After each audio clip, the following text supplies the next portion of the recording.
Okay, so we finished planting in the garden. We've got some silver beet, some carrots and some Asian greens, and in the front here we have planted some beetroot seeds.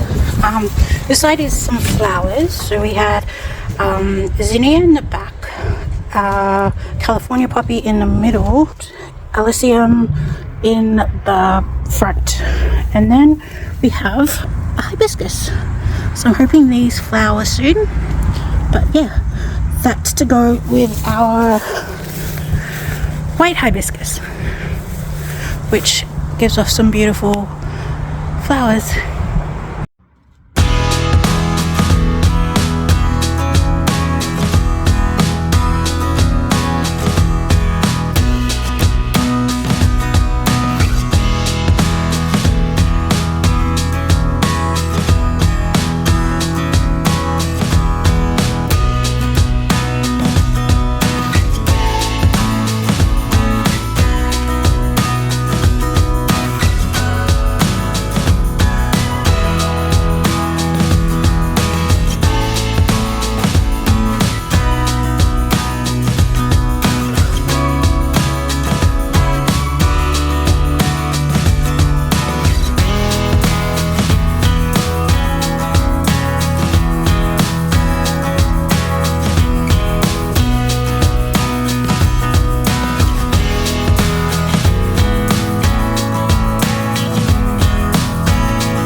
So I just watered my plants garden and I saw this. Is that from my seeds? Ooh, and another one. Are they from my seeds? Or more? How exciting! And another one. Okay, I think they are my seeds. I'm so excited. Flowers are going to be growing soon, and that's going to be tight. The hibiscus is about to bloom. Very excited.